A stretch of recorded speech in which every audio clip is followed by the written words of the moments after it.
then Lehman went bankrupt, and then they bailed out everybody else, right? So last time it was, what was it? Silvergate, Silicon Valley Bank, Signature Bank, Credit Suisse, bail out everybody else, right? So what is it this time? I don't know. So it's New York Community Bank. They're gone. They're fucking toast.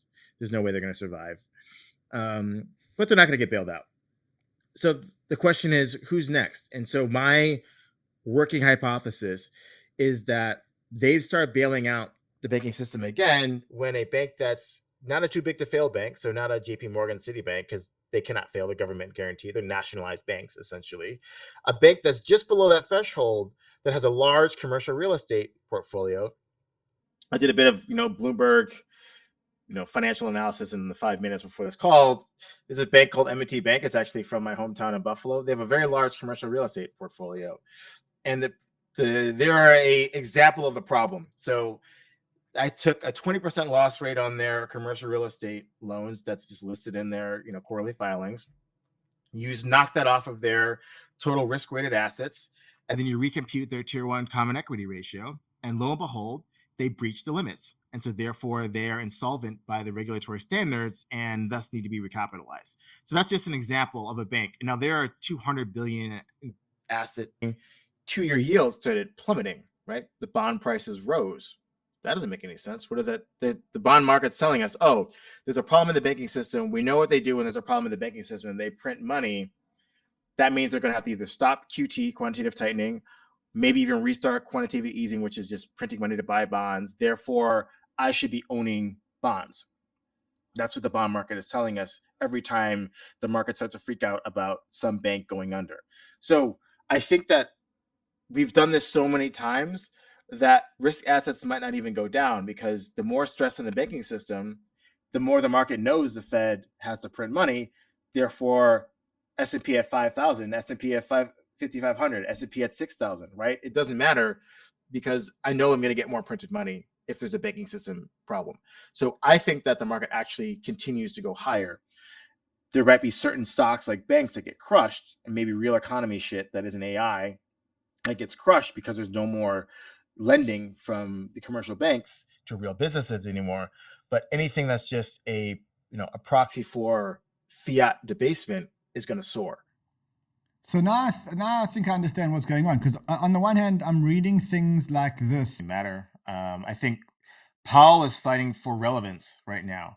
Janet Yellen is more powerful than Powell. She determines when he cuts, when he does whatever he does, because at the end of the day, if the government has to borrow more money, Janet Yellen and the U.S. Treasury will finance it by issuing more bonds.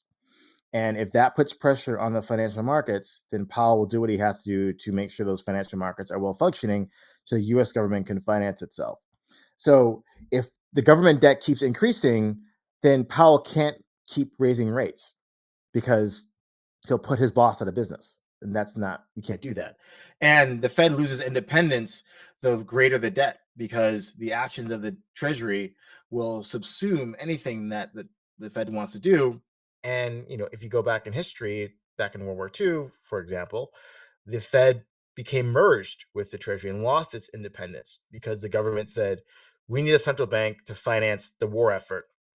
Fuck inflation. Fuck your financial stability. We don't care. Fucking print the money, buy the motherfucking bonds so we can build the tanks and beat the Germans, right? That's the mindset. So it's the same thing now, $34 trillion or whatever the debt number is. And Biden says, I'm going to get reelected.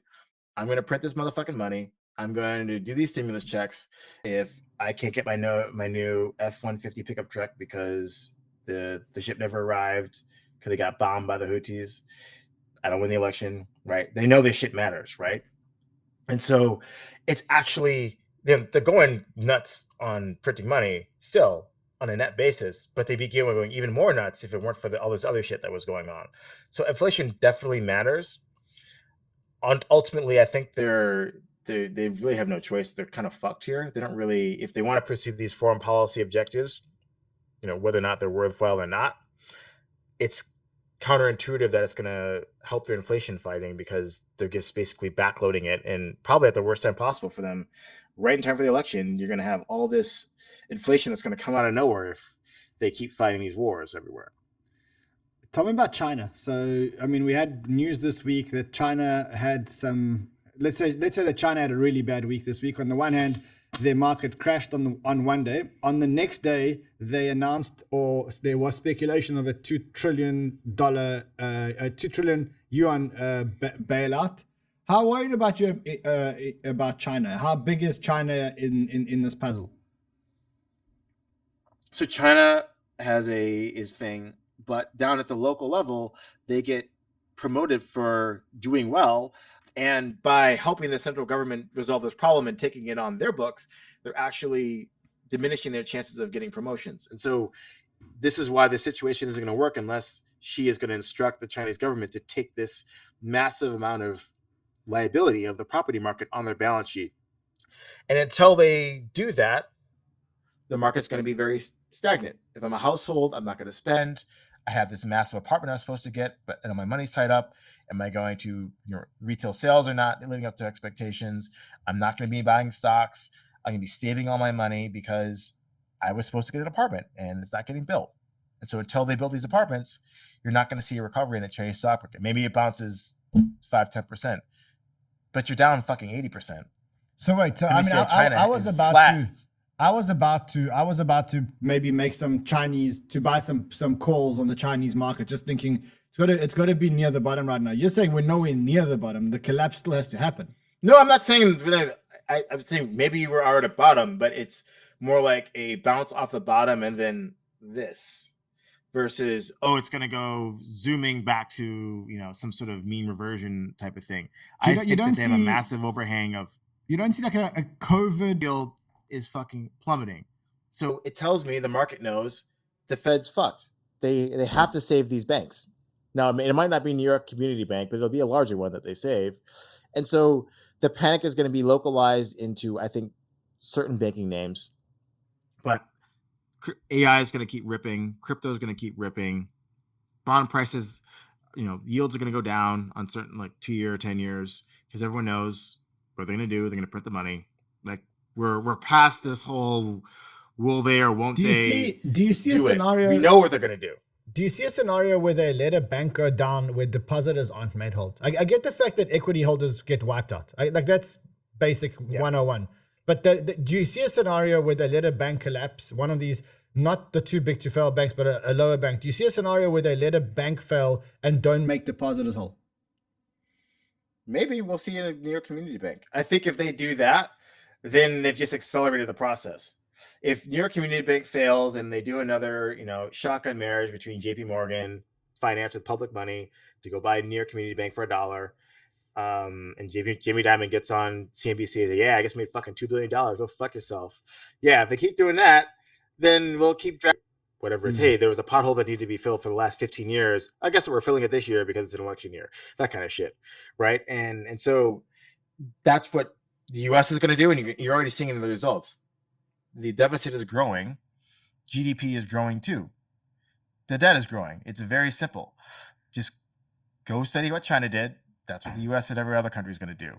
It's a political variable. What do you want GDP to be? I want it to be 5%. Okay, well, that means you need to print $5 trillion. Okay, cool. Do I get reelected? Yes. Okay, cool. I'll do it. That's the math. If I were to ask you to speculate, does Biden even make it to the elections? And if he does he win the elections against you called him the big orange man? I think Biden bows out, and if I'm gonna make my out of the box bet, I think Michelle Obama goes up against the orange man, and I think she wins actually. Wow. Okay. So you're one of those people. You're one of those. Michelle Obama takes the stage and beats Donald Trump. I think so. Wow. It'll be tough. But wow. I think she can beat. I think she's probably the only person in the potential stable of, I think right now the biggest narrative in the alt space is sort of the liquid restaking stuff, right? And points, right? The points. What am I going to do to get points? And what do points equal airdrop? And when do I get my airdrop tokens, right? And so you're seeing all this activity around points and restaking and all this activity. It's really very interesting. And so obviously I'm very long Pendle, which is basically allowing you to split the principal token, the price per price of the token risk versus the yield that it generates, whether it's from I get points to do XYZ or I get some sort of staking yield, whatever. And they've done very, very well. TVL is zooming on Pendle.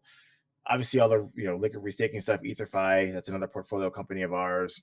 Their TVL is rocking and rolling as well as I think they're the number one sort of restaking. I don't know how to Can we just talk about here. Can we talk about airdrops just for 1 second? I've been thinking about this. Yeah. I did calculate. Points is the new thing, by the way. Points it's going to be the thing of this cycle. I love it.